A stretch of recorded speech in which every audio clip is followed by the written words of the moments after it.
Good evening, everyone. How are we all feeling today? That's not enough excitement. Come on. Yeah. Welcome to PennApps 13. Thank you all so much for being here today. We know you've braved the weather to come out this weekend. We know how much you care about being here and about hacking. So we love you all for that. So please, just a huge round of applause for all of yourselves.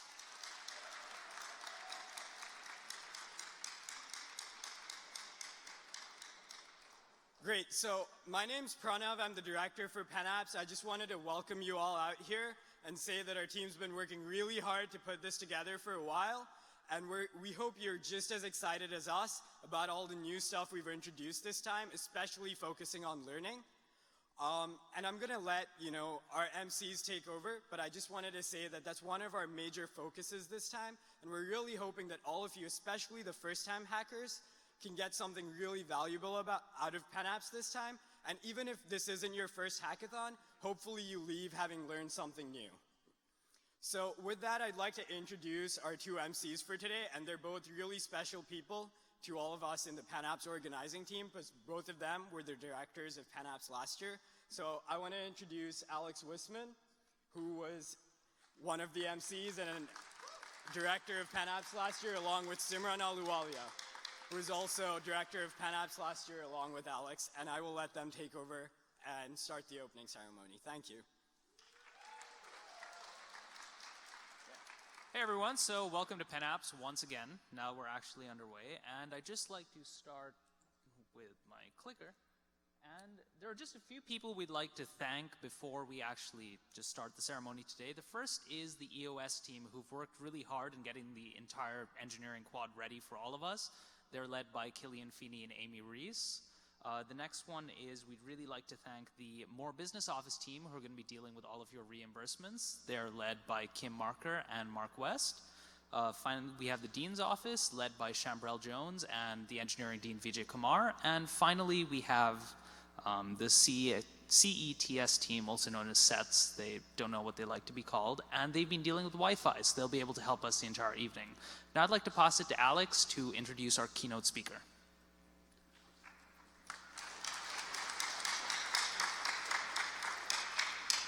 Hey guys, I want to start off with a little game. The game is make as much noise as possible. And I just want to see which school or group of people is the loudest. So, are the Michigan hackers here? Yeah. Okay, good for the one guy.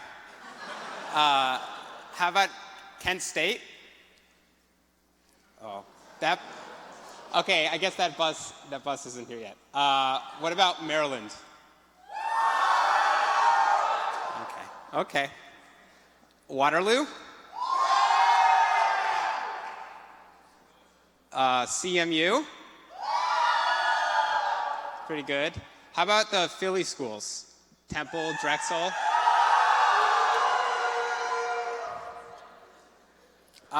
Okay, how about high school hackers?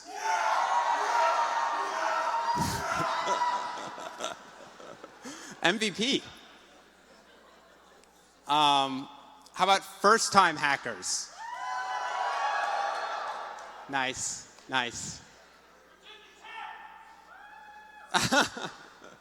Okay, shout-outs to Virginia Tech.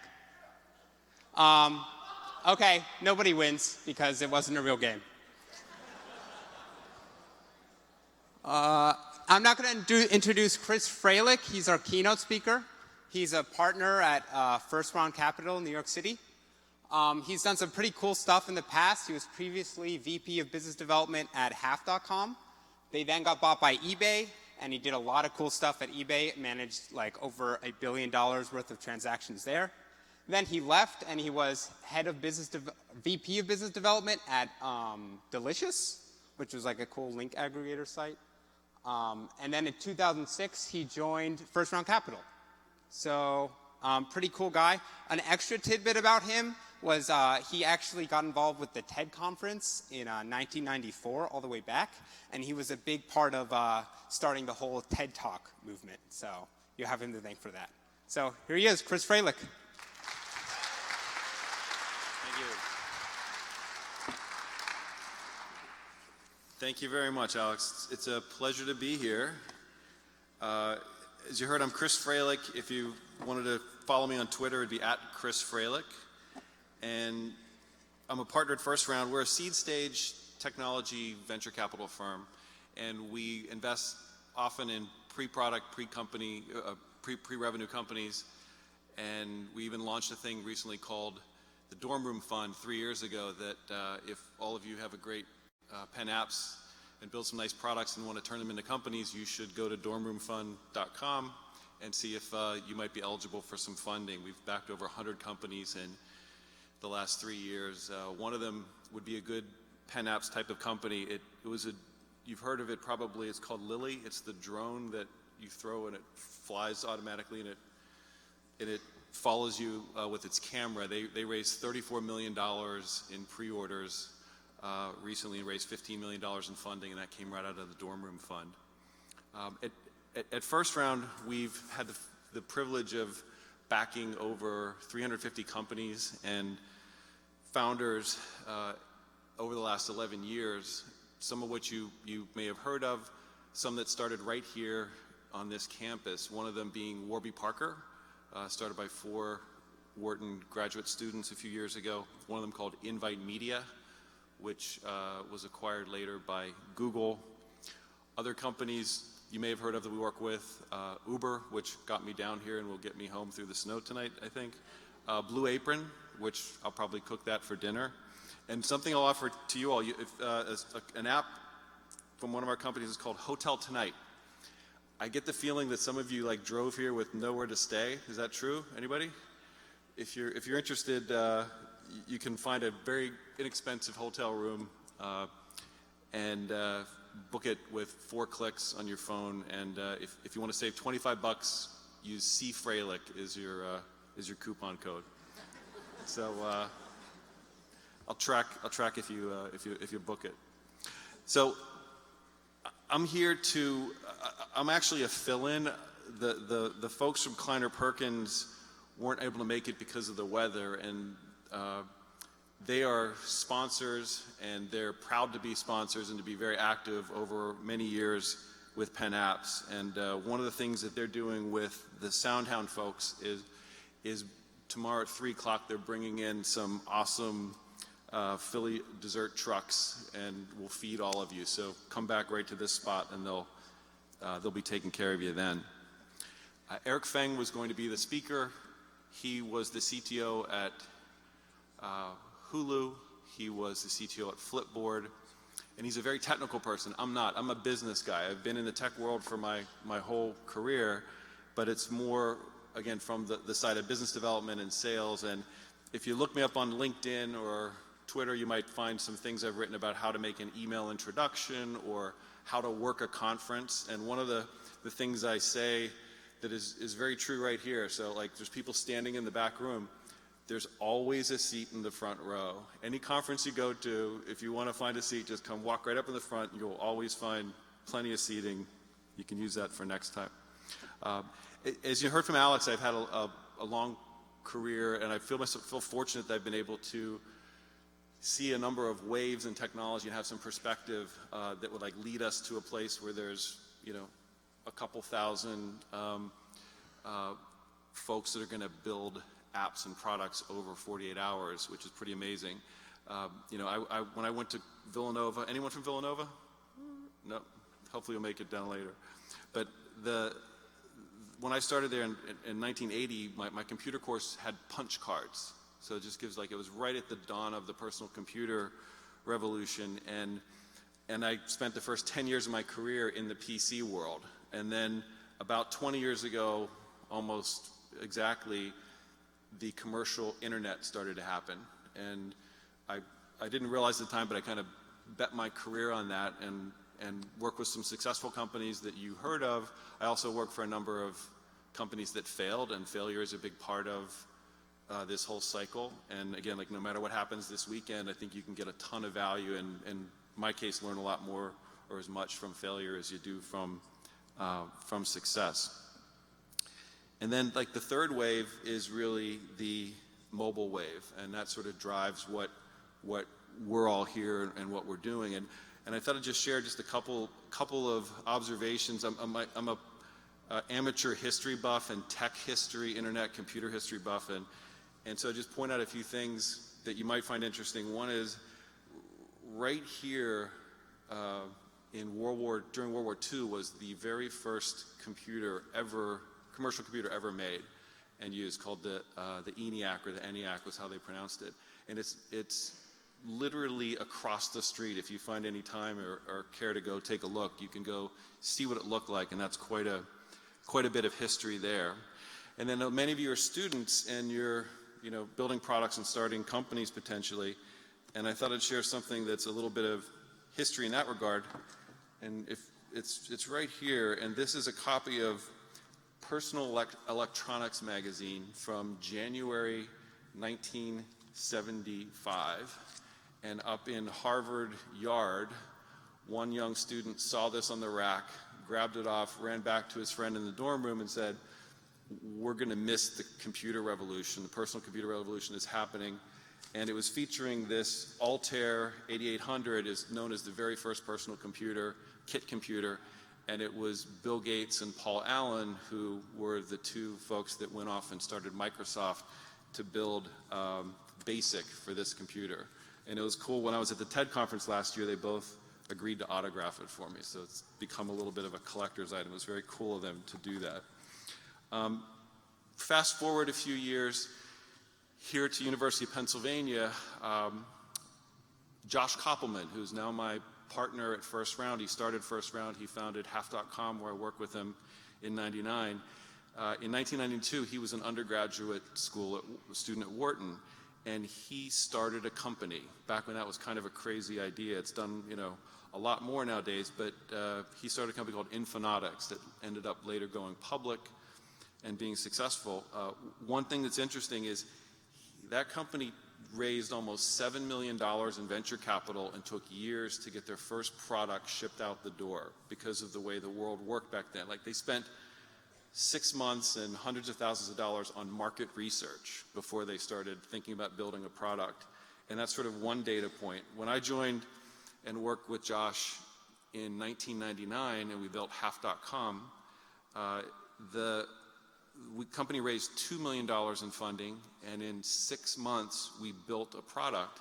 And again, back then we had to buy the Oracle servers and license the Oracle database, the Sun servers, Oracle database, get machines in racks, write our own shopping cart, and build our own database. And you fast forward a little while, and you guys are going to be building apps with great tools and access to millions of potential customers in 48 hours. So it's just remarkable how quickly that shifted. And one good example of that is to look at a little device I pulled out of my computer museum, which is this. This is the original iPhone. And it looks, if you look at it compared to what one looks like today, it's tiny, it's fat, but it's magical. Like, this is the thing that changed everything. This is what brings us to this point. And it's interesting to note that when it shipped, it didn't have apps, or the only apps that came on it were what Apple gave you. And then the App Store happened, and it changed everything. Last year, people on Apple alone, on the iOS platform, spent $20 billion on apps. Since this came out, Apple has paid $40 billion out to developers like you.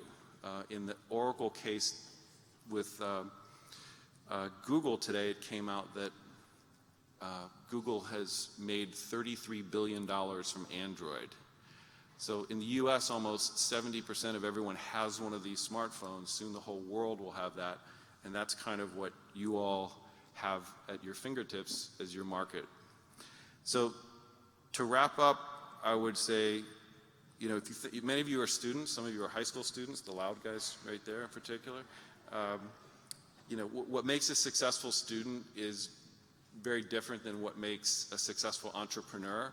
A student can pick up the syllabus at the beginning of the year and look at what has to be done to be successful, but an entrepreneur, there's no syllabus for being an entrepreneur. All you can do is do it and learn it and figure it out. And I think you're all here at PennApps, and you're going to spend 48 hours learning and building and doing, and I think that's the best use of your time I could think of. So welcome to snowy Philadelphia. Have a great PennApps, and it's great to have you here. Thank you.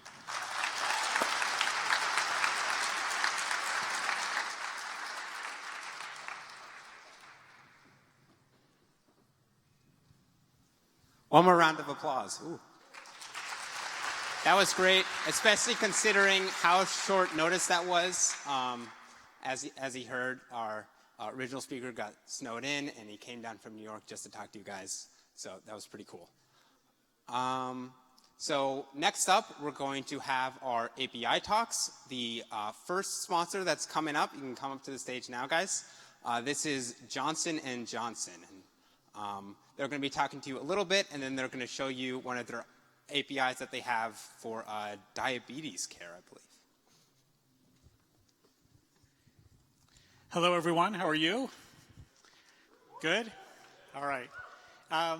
My name is Michael Weinberger, and I am responsible for digital product development at the Johnson & Johnson Diabetes Companies. So how many of you have heard of Johnson & Johnson? Everyone?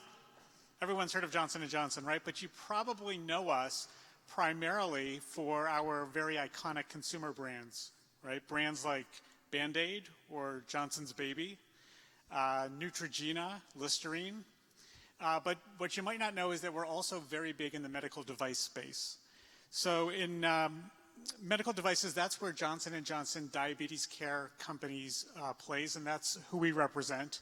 Our primary products are blood glucose meters that help patients with diabetes be able to measure the amount of glucose in their blood, as well as insulin pumps that enable patients that do require insulin to more conveniently use it. By the way, we also have digital products, and that's what you're going to be involved with during the hackathon. So our flagship digital product is called One Touch Reveal. One Touch Reveal is available for mobile, it's available for web, it's based in the cloud. It has connectivity to our physical products like our blood glucose meters and our insulin pumps. And it's also got a fantastic new API. And we're going to talk to you about that in just a moment. We have 3 challenges for you should you choose to accept them. So the first challenge is actually around our API and coming up with clever gamified ways to use it. The second challenge is around the use of data analytics. So there's a lot of really rich data that we collect in the cloud for people that use our tools. And we're looking for really inventive, clever ways to work with those data analytics. The third challenge we have for you is open-ended. So really, do what you want. Come up with some kind of a really clever way to help patients with diabetes through some kind of an app or other type of a digital solution. I'm going to come back in a couple moments here and talk to you about some prizes that we've got, as well as support that we're offering for you over the course of the weekend. But first, I'm going to hand it over to Tom Scheibel, who's going to talk to you a little bit about our new API. Hey, everyone. Can you hear me okay on this microphone? Yep, sounds good. All right, so I have the task of presenting the API to you in about 2 minutes, so it's going to be a bit of a whirlwind tour. 1 second. So first of all, you guys are actually some of the first people to use our API publicly. It's actually launching this weekend in production, so you guys are on our demonstration servers, and we'd really love to see what you do with it. Can we put that up there? Okay, perfect. So we've designed our API around a Swagger tool, and that's what actually most of what we'll drive you to this week is the Swagger generated specification, so you can go through and find out how it all works. But use this kind of as your quick homepage to see what's going on and what you need. So when you get here, you'll see the API key, API secrets, ways to get tokens. You'll also see a link to our website along with a bunch of sample accounts that you can view. So I'll pop that up for a second. But you may find the website helpful to see how we think about data and how we may already be visualizing it. So feel free to go over there, log in, look around, and kind of see what's there just to generate some ideas and get a better understanding. But once you're kind of past that and feel like you have your footing, the API specification is fully here. I'm going to go ahead and click down here. So this is actually the specification. When you go in here, you'll see all the API calls, what you can make. It's actually live and interactive. This is all part of the Swagger technology behind it. So I've got some parameters filled into our search API, which will send back readings. I'm just going to hit try it out. That will actually make the live call to the server, give you a quick curl request if you want an example of how to do it, and the response back. So you can actually use this as your kind of get used to it, see what the API does, and poke around. On top of that, we've got a few very simple sample programs if you'd like to see them. So the simplest of all, what's your last blood glucose reading, is right here, and you'll be able to access the source code for that. And finally, there's just a quick Java command line program that will actually get your glucose average over the last 14, 30, and 90 days. So we want you to kind of take a look at those, but really we're interested in the ideas you have and kind of what you can come up with, especially in ways to make tracking diabetes and kind of dealing with a chronic disease a little bit more fun and exciting and interesting. So very, very excited again to see what you guys want to do. So for that, I'll pass it off then to Raj. Hi, everybody. I'm going to talk a little bit about our analytics challenge, and I'm going to switch computers, so hold on for a second.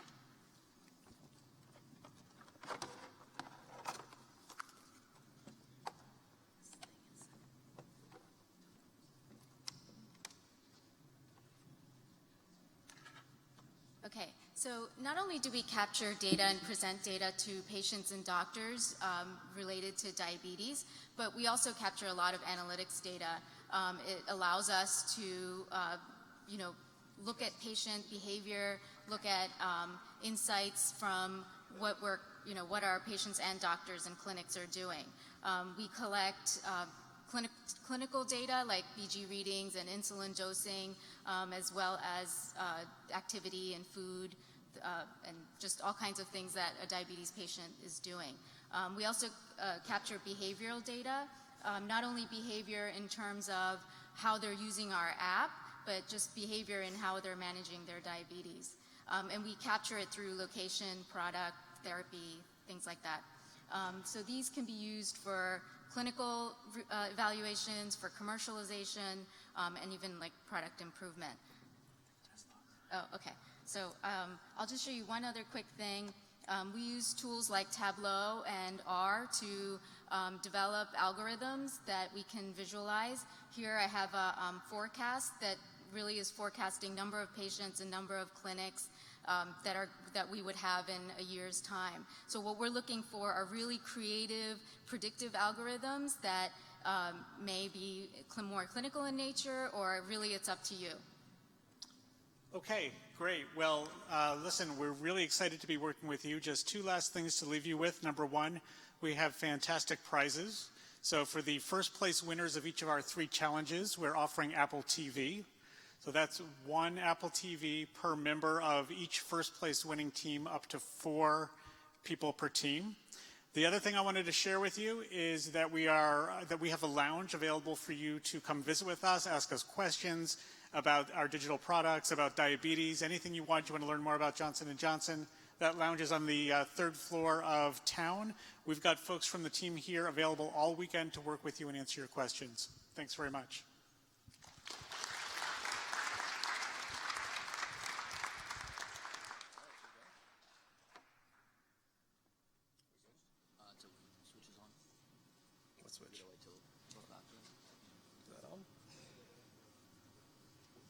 Cool.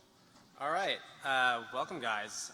So I'm Charlie, and this is Sharush. So I run growth and operations at Plaid, and Sharush is an engineer at Plaid. So Plaid, I'm going to keep this short and simple, is an API for banking data. So we allow developers to connect into an end user's bank account and build new applications and solutions on top of the data that exists in that bank account. So whether you're interested in being able to connect users' bank account to onboard seamlessly for ACH transactions, or more interestingly, interested in being able to pull line-by-line transaction information from a user's bank account. So we can pull all the transactions in the user's checking, savings, credit cards, things such as their balance, the account names, the account types. We even add a bunch of metadata such as the exact location. So we even put the exact geolocation as to where that merchant spend was at. And we'll even categorize that transaction. So you can know whether that transaction was at a restaurant or it was at a supermarket. So now Sarush is going to run through a little demo of what we call Plaid Link, which is our drop-in module that we provide for developers. Yep. So as Charlie said, it's really, really easy to get started and something you could definitely do in a 48-hour hackathon. It's literally one line of JavaScript, and you'll have the page, some app that you've created. You just click one button that triggers it, and you'll be able to choose any kind of like major bank. Let's choose Wells Fargo today, and we'll enter Plaid test. You can do obviously real ones, but we have sandbox data that you can use. And you'll go off. And if demo effect doesn't hit us today, nice. Great. And your app will then exchange a token that comes back from that JavaScript. You'll be able to change it, and you'll get some of the data is posted here, some of the account and routing number. If you wanted to do actual transfer money, we have an integration with Stripe that you can do ACH transfers right there and then.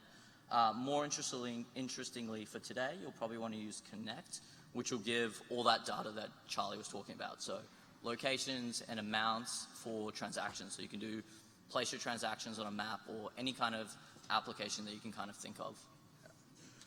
So here's a list of, let's see if I can get that to work. So here's some clients of some applications that I've built on top of Plaid. So Robinhood, Wealthfront, Betterment, Venmo uses Plaid to connect your bank accounts, Digit, Level, a whole bunch of different sort of use cases for the API. And then finally, so our prizes are, for the best use of the Plaid API, we're giving $100 of Bitcoin for each member of the winning team. And then we are doing we can see where you were going with this one prize, and that's 100 tacos for the winning team. Yeah. Otherwise, yeah, if you have any questions about the API, want to learn more about Plaid, feel free to reach out to me, to Sarush, and yeah, happy hacking. Thank you, guys.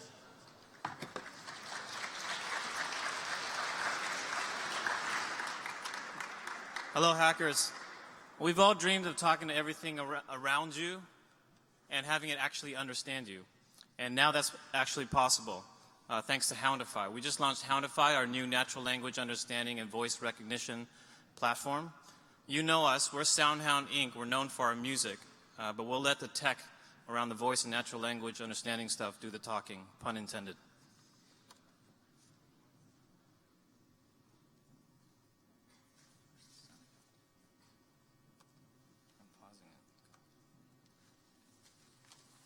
What you're not hearing is all the people saying things to their devices and the devices understanding what they're saying.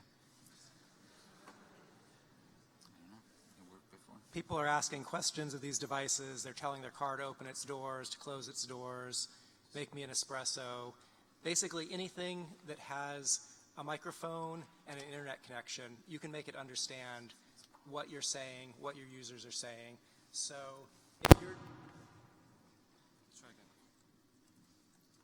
Gonna try again? What time is it in Tokyo? It is 10:53 a.m. the next day in Tokyo. What time is it in Tokyo when it's 2 p.m. in San Francisco, California? It is 6 a.m. the next day in Tokyo when it is 2 p.m. in San Francisco, California. Okay, Hound. Make me an espresso. Sure, no problem. Please place your cup under the spout and say ready. Show me Asian restaurants excluding Chinese and Japanese. Here are several Asian restaurants excluding Chinese restaurants, Japanese restaurants, or sushi bars. Open the doors. Open the door. Close the doors. Close the door. Are there any football games today? The Charleston Southern Buccaneers are playing the Jacksonville State Gamecocks today, December 11th at 5 p.m. Your espresso is ready. Enjoy.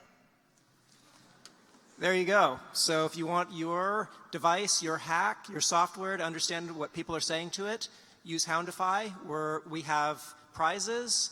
Best use of our app is $1,000, second place $500, and we have a few other smaller prizes after that. And most importantly, we're going to be here 24/7. Come by. Even 4 a.m. we'll be there to give you technical help. Thanks.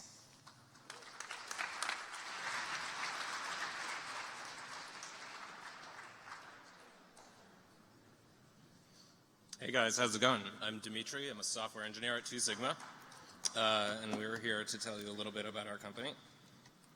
Let's see. There we go. This is the lawyers made us put this in.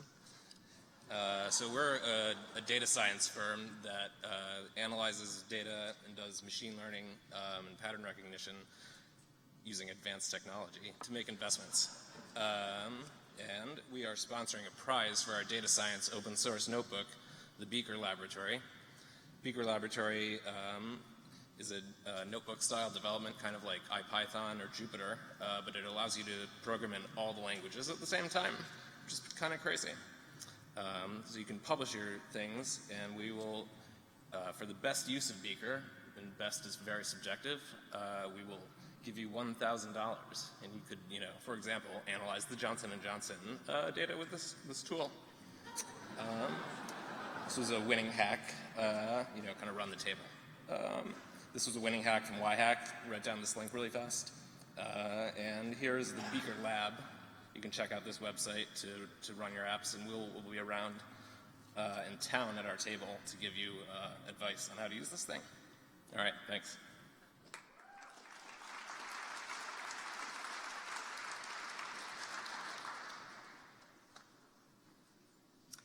Hey, my name is Ben Novak. Before I begin, I heard that there was a problem with the pit bus and literally one person from the University of Pittsburgh made it here. Is that right? Or is that one person out there? Yeah, there you are. Hail to Pitt, my alma mater. Great to see you, even if it's, you. No offense. Sorry, that sounded terrible.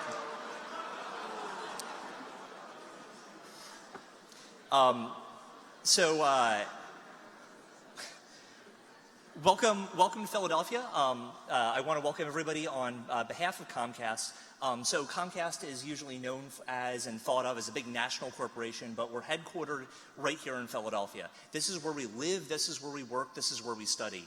And that, that neighborhood thing is really what Every Block is all about. And that's what I'm going to be talking to you about today. So what is Every Block? It gathers, it organizes, it publishes geolocated content at the neighborhood and the city block level. It's easy enough to say, okay, this is the GPS coordinates, of this store, and then I found a Yelp review of it. But what you really want to know is, what neighborhood is that in? Is that actually in the neighborhood that I work in? Is it in the neighborhood that I go to school in? Is one that I care about? Every Block pulls together data from all over the internet and identifies it with neighborhoods, with city blocks. There's business reviews via Yelp. There's events via Event Upon. There's meetups via Meetup. There are crime reports via local police departments. There's 311 data for things like potholes. There's also content that Every Block users put on there themselves, things like lost pets. All of this is brought together, and all of it is put into all kinds of locally relevant geodata that people would actually, think of themselves as identifying with. We are live in 9 metros, 9 cities around the country, Philly, Chicago, Nashville, Fresno, Denver, Houston. We can tell you all about what's going on in any of those.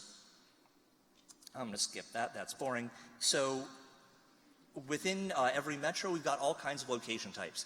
The main one is, of course, neighborhoods. But yeah, we've got zip codes. Everyone asks if we have zip codes. We have that.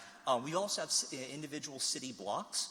We have police districts, and we have city council districts. So you can mix and match all of this data across all those different types of locations.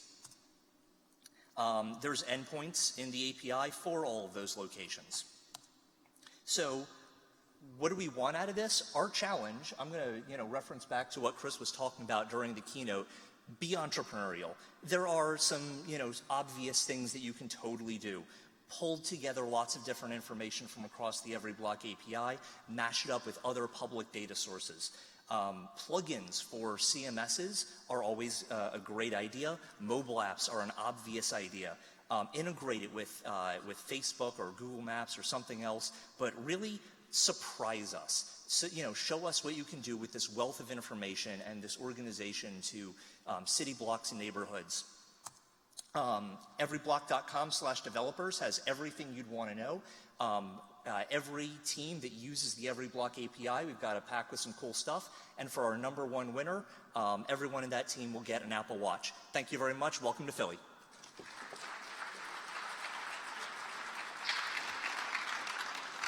Hey everyone. We don't have slides. No one gave them us, so we've got t-shirts, TO Fellowship. And for those of you who don't know what the TO Fellowship is, we're a grant for high school and college students. We give people $100,000 to drop out of school and pursue whatever it is they want to work on. And I know that that might sound too good to be true, but it isn't. Johnson and I are both TIO fellows from 2014. I dropped out of Johns Hopkins, dropped out of Arizona State University, and we get to work on whatever we want to work on for 2 years. And so if you guys are interested, you guys have something you're working on that you really, really are interested in working on outside of school, come talk to us. We can talk to you about how to apply for the program, how to get a t-shirt, of course. We got lots of t-shirts, and how to really pursue your stuff in a real-world application and follow it to its fullest potential. Thanks.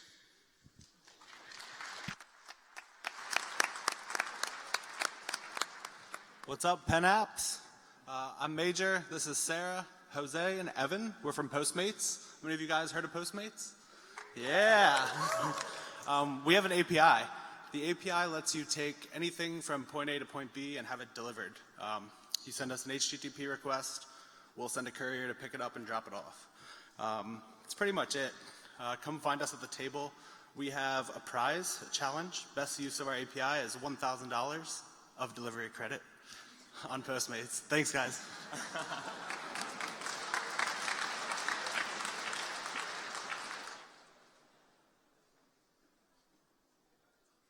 Okay, we have Jeremy Rossman coming up in a bit, but I want to have a brief intermission. Hey, Jeremy, can you come up here? Okay, this is just, I saw this in the, oh, wrong Jeremy, but you're cool. You could just wait up.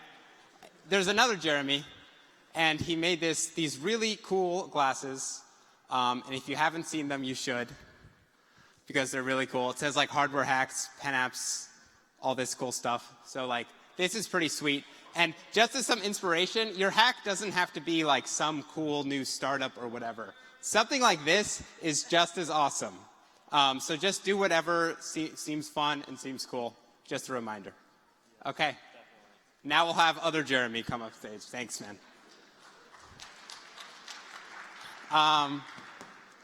So Jeremy Rossman is the founder of Make School. Make School is an alternative to traditional college education. It's a full 2-year program where you gain practical skills for sort of programming in the real world. And it's sort of trying to change the way that education works to train you to actually work at good companies. I'll let you take it from here. Awesome. Jeremy, I think your glasses and my fro combined, there's something that could be done there. I'm so glad to be here. You know, because of the weather, everyone was telling me not to get on my flight, that I was going to get stuck at my connecting airport. Don't get on your flight, don't board it, don't do it, don't go. But I'm from San Francisco. I don't really believe in snow. So I got on the flight anyway, landed, haven't seen any of that snow stuff yet. So we'll see if this blizzard thing you're all talking about is real. Anyway, a little bit about, oh no, calendar, can't verify what's going on. We're back. Sweet. So a little bit about me and how I fit in perhaps into the different narratives that have been weaved by other presenters.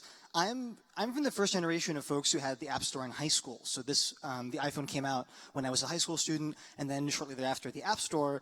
And that was a really pivotal moment in the world because for the first time young students could imagine a kind of end game for their computer science software engineering studies that was in the form of a product that could end up in everyone's pocket. And the idea that someone, you know, a teenager could build something that could be in the pockets of millions was completely unheard of and impossible until that happened. And I think that paradigm shift is also why my generation was the one that went on and started some of the first hackathons, because with that ability came the appeal of doing something like this. I started Make School in 2012. We were funded by Y Combinator, and before then I was at MIT. This is not my first PennApps. I got in trouble at the last one for sleeping in a box and have not cut my hair since. So, does it show? Yeah, okay. So, a little bit about Make School, and then I'm going to talk to you a bit more broadly about hackathons and education, since I have been to like 30. We started in a house in Palo Alto, and the motivation at the time was to teach folks how to make iOS apps. So at the time, you know, I had launched an app, my co-founder launched an app, we had like had tens of thousands of downloads, and people were like, oh my gosh, that's so cool. Nobody we've ever met has ever made an app, which nowadays sounds like a silly thing, but like in 2011, that was super cutting edge. People were asking us, how did you make it? Can you teach us? And so at the very beginning, it was a program for students who had just completed AP Computer Science in high school to spend the summer building and launching their first iPhone app. And literally was in a house in Palo Alto that I also lived in. If you go behind Rose, who's the instructor in the corner past the kitchen, that's where my room was. When we had like fancy guest speakers come by, we would do it in a pretty DIY way. This is Sam Altman giving a talk to the students in the driveway because there was like no lecture space or anything. It was literally in a house in Palo Alto. Sam Altman is the president of Y Combinator, and he thought the whole thing was cool enough that he actually ended up moving into that house after the summer. So Sam was my housemate for a little bit, which was an interesting phase. And over time, what we found is that the same thing that fuels you, and the reason that you're here today, the reason you're taking time out of your busy weekends to devote entirely to building cool things, back then and still today was the reason that students were coming to our programs, to devote a significant period of time to build something that they could ship that would truly have impact. And that turned out to have appeal far beyond just a bunch of high school students in Palo Alto. And so now we run programs in 3 different cities. This is from our San Francisco location. We had 210 students last summer from 20 different countries. And by far the most common thing from a make school student is that they heard about us at a hackathon. Almost, the majority came to us from hackathons. This is San Francisco. We also had New York. So for the East Coast folks, we got you covered. And then another location in the South Bay. And then we're adding a bunch of new locations worldwide. We had a pilot in Beijing this week. We're doing Taipei as well, looking at Tokyo, Shanghai, Hong Kong, and a number of other cities. So it's a really exciting time for us. And out of this came what Alex was telling you about, which is students in this program now are broadly speaking about half high school, half college. And some of them who were, in it started realizing, wait, this is actually contributing to my career goals. Can I stay? We were like, well, we only run summer programs. But we finally decided to take them up on it and offer this 2-year program. This is our founding class right here with the Golden Gate Bridge in the background, because that's how you know we're in San Francisco. And it's 2 years long. Alex gave a really wonderful intro to it. We had a crazy demo night last week with lines of companies waiting in line to meet our students. 170 companies from the Silicon Valley in attendance. It was a really cool time. This is not the presentation to pitch you this program. If you want to hear more about it, you can find me. I shouldn't be hard to spot. So as I was saying, a really, really common trait from our students is that they found out about us at a hackathon, and many of you might have seen me at a hackathon in the past. Needless to say, we love hackathons. And what I've discovered today, and I actually added this slide while I was listening to the opening presentations, is that you have more power than ever in a way that was less obvious 2 years ago and is like in your face right now. A couple years ago, hackathons were an opportunity to really dabble in this new wave of technologies that were available to such young students. But now you have all these APIs available to you where you could like talk to an app to have it analyze your health data and then maybe send someone to go buy like glucose tablets for you automatically and deliver it to you. That's insane. That's insane that in 48 hours you have access to all the technologies that will allow you to build what I just described over the course of a weekend, standing on the shoulders of all these wonderful companies that have built wonderful things that were just simply not available to people like us 2-3 years ago. And that means that a point that I used to make at a lot of hackathons and my opening talks is a little bit more moot. I used to explain to students that there was more to app and web development than just building the next great social app. Building the next Snapchat is awesome, but there's so many deeper problems to be solved in the world and so many amazing companies that you've never heard of who are solving them because you're not their customers. I have buddies running, software for farming companies that are massive. Food you've eaten today probably was farmed in a farm that is a customer of Farm Logs, and they started the same time Make School did in the same batch of Y Combinator, but you probably haven't heard of them. And so I would tell this whole story about how there's more to it because it seemed out of reach and it was useful to tell folks that they existed. But now these extra opportunities, these other industries are in the room with you, and they're making technologies available to you to enable you to build applications that target that. And that is absolutely incredible. And I hope that you all take advantage of that. And I'm looking forward to the demo session today or at the end of the weekend because I have a sense that it's going to be one of the most impressive I've ever seen. So, my 3 commandments for hackathons, since I've been to over 30. The first is to be kind to each other, and I mean it in a very particular way. For some reason, engineers' minds have a really amazing ability of collapsing the period of learning and discovery down to almost nothing, making us forget what it was like to be beginners. And in a sense, our brains kind of trick us. When we see someone who struggles to pick up a certain technology or who is new to something, our brains tell us, gee, they seem kind of slow and noobish. And yet we are unable to recall the times we were quite the same. Everyone here, when they were born, probably didn't know what Rails was. Some of you, before today, found out about it. If I found you the day before you learned what Rails was and told you, oh my gosh, you've never heard of Rails? You would think, man, those Rails people, so unpleasant.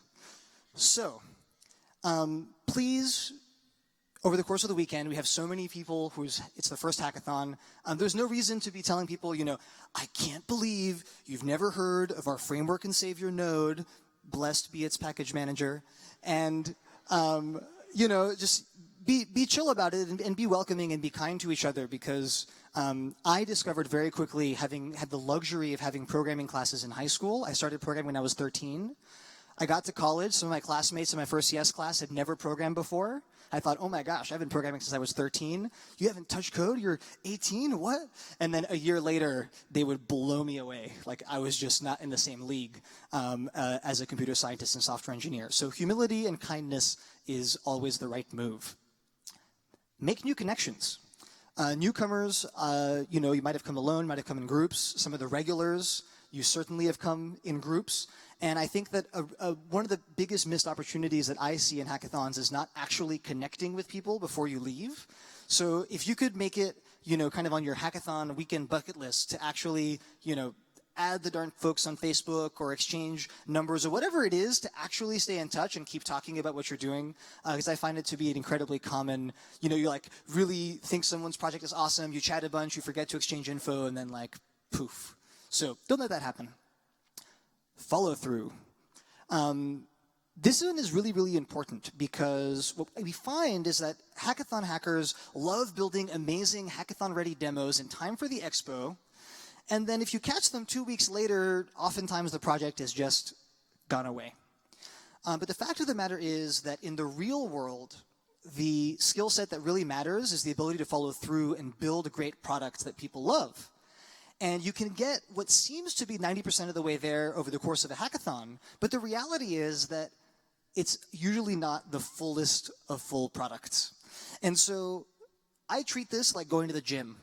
Find like an accountability buddy and get in the habit once a week or more of just continuing to work on something.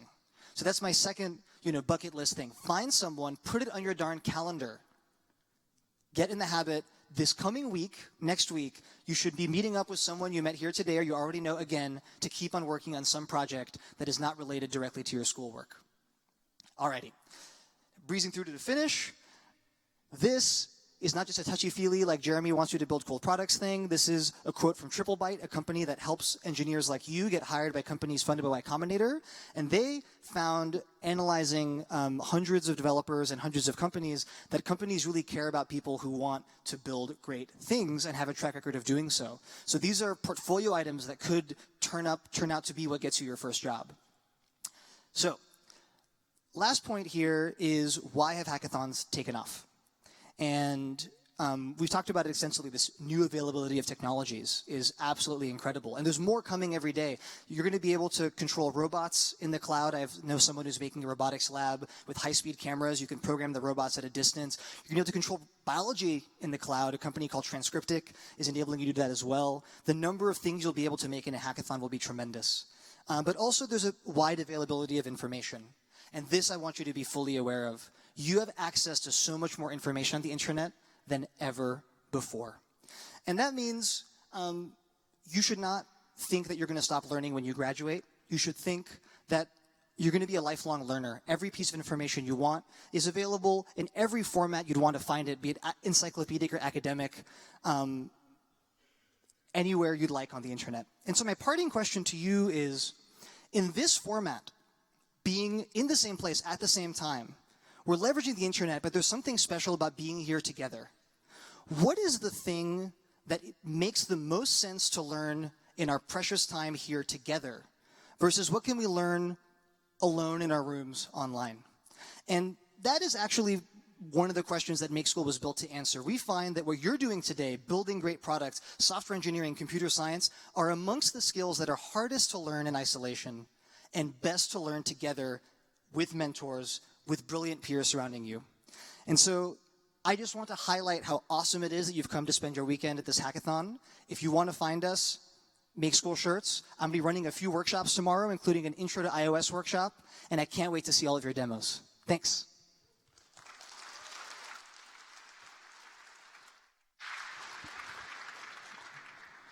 One more round of applause for Jeremy. One thing I'll add is that I've been to that iOS talk before, and it is the best intro talk of any kind that I've ever been to. So if you don't know iOS and you're looking to get started, I highly, highly recommend that you go to that. And now I'll pass it off for announcements.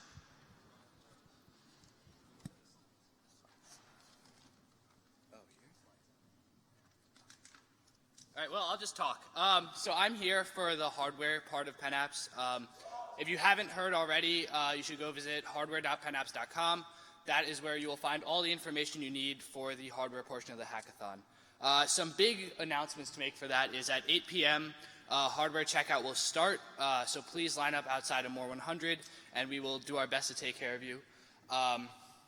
The other thing is we have 3D printing and laser cutting available. We have 3 laser cutters and 12 3D printers and a full staff available for that.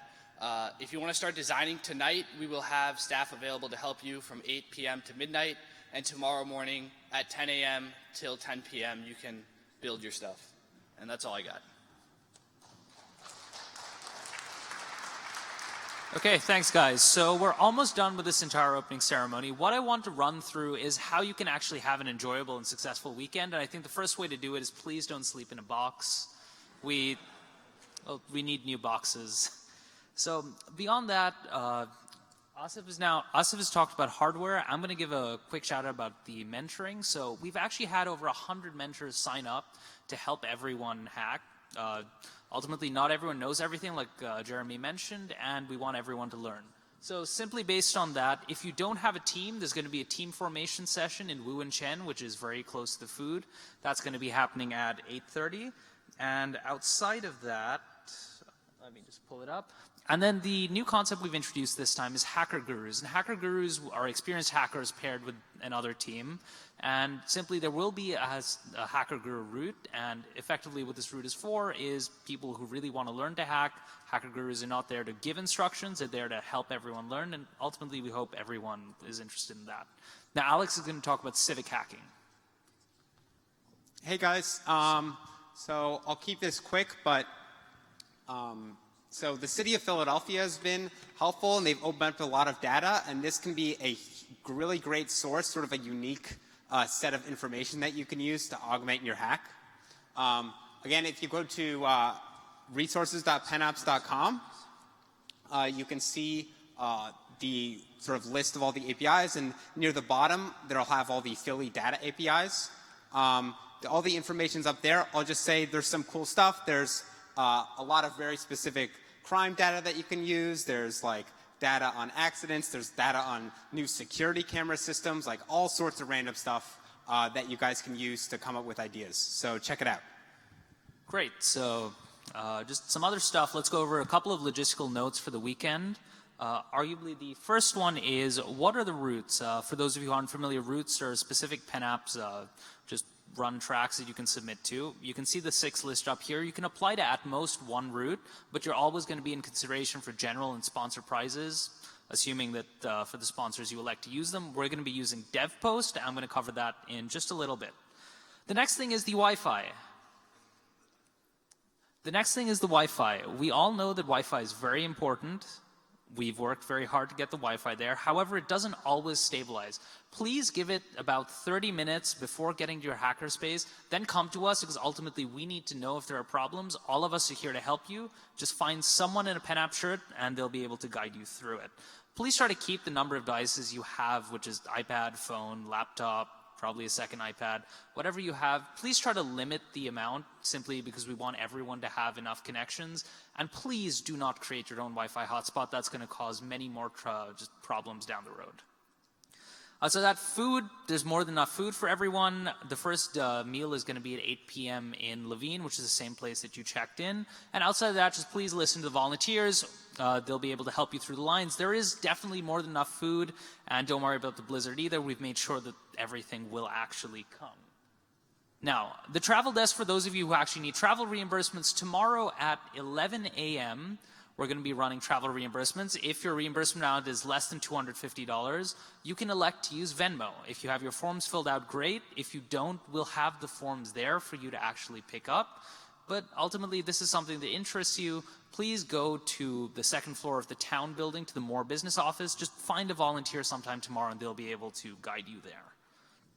That's that. Rules, I think Jeremy really touched on it very, very well, which is just ultimately be nice people to everyone. Usually we don't run into any issues with this, but if you do feel that something's bothering you, please do reach out, contact@pennapps.com. I think you guys are all very familiar with that email at this point. But we're here to make the experience great for you. Outside of that, just please, no alcohol, no tobacco, no drugs in the building. We will confiscate it. If it's illegal, we may have to get the police involved simply because we're mandated to. There are a lot of us who, as Pranav mentioned, we've put a lot of work into this hackathon, and ultimately we'd like not to throw it away over an alcohol bottle. We will confiscate them if we see them. Following that, submissions. All of you came here, I think, ultimately to build something, hopefully submit something. The way we're doing this is we are going to be submitting on DevPost. So I don't know how many of you used DevPost before. This is our DevPost link. Please submit by 9 a.m. on Sunday.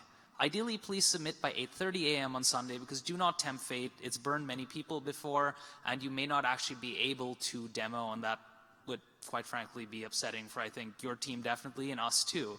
We want to see what everyone's built. So just follow the instructions. You'll get an email about DevPost sometime on Saturday night.